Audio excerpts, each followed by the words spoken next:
Dirty Laundry, your home for true crime online. Like, share, subscribe. While we ring in a new year and move on with our lives, please don't forget to keep Summer Wells in your prayers. Right this moment, someone knows exactly where Summer is. Someone is carrying a heavy burden in their heart. May God help them to be brave enough to step forward and solve Summer's disappearance.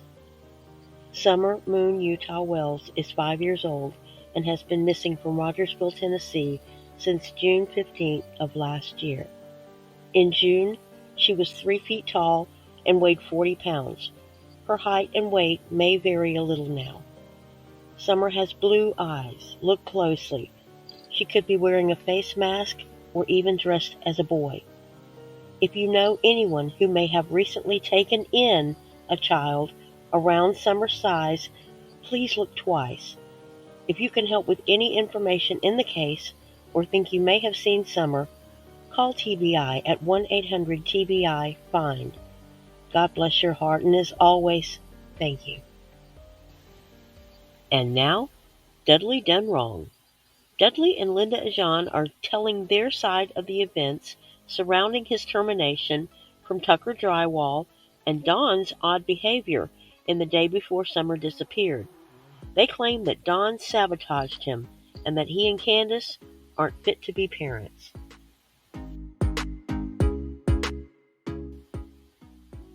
Welcome back, everybody, and happy 2022.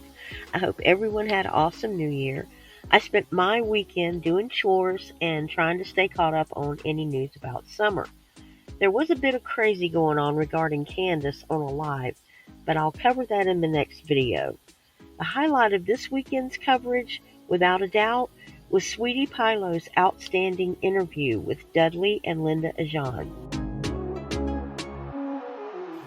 Dudley is the co-worker that Don accused of being on M and possibly being involved in Summer's disappearance.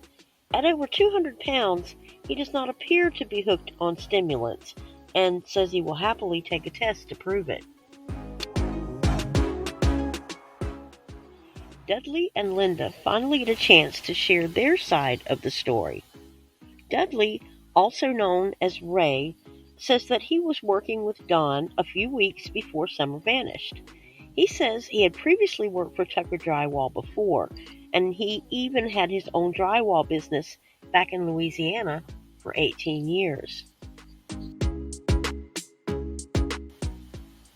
He said his working relationship with Don was extremely stressful. He said Don liked to sabotage his work, mislead him about jobs, and accuse him of stealing things that he himself had taken, basically trying to gaslight him the way he does Candace. He says that Don was used to working by the hour, but Dudley, used to getting paid by the job, worked faster and made Don look bad by comparison. He said Don had confessed to celebrating 420 with his son on the job when he was only 11, and later setting up camp at one of their houses for the night, claiming he was avoiding CPS. Ajan says the whole family would visit the job often, and he and Candace always fought. Don was heard telling Grandma to go do something rude to herself, and he says Grandma and Don did not get along at all. The Ajans go on to tell of the time they visited Ben Hill Road, and Linda was shocked to find out that Summer, running around dressed in only underwear and wearing a crew cut, was actually a girl. They said the kids were seen playing on dangerous scaffolding, and that Candace was as mean as a snake. Dudley seems completely convinced that Candace and H were more than platonic friends, and they quoted her as saying, "Did I ever tell you that I hate kids?" Linda was so shocked she asked never to go there again. Dudley lays out the timeline. He says that in the days before June 15th, Don told him about a disturbing dream he'd had. He said that he dreamed that he went to prison for life after hurting his kids. Dudley thought about Don having a missing sister-in-law, Rose, and wondered if the dream meant that Don was involved in Rose's disappearance and feeling guilty. He says now he believes that Summer and Rose could even be buried together at the same place. So the next day, Monday, June 14th, the day before Summer disappeared, another odd event. Dudley says Don, again on the toilet where he seems to do his best thinking, was on his phone and apparently saw something on his phone that shook him up so much, Ajan said he looked like he had lost his best friend. Later that day, Dudley would be fired by Don from Tucker Drywall. The following day, Tuesday, June 15th, Summer would go missing. He said he and Linda wondered why the original missing child flyers used pictures that showed Summer with long hair.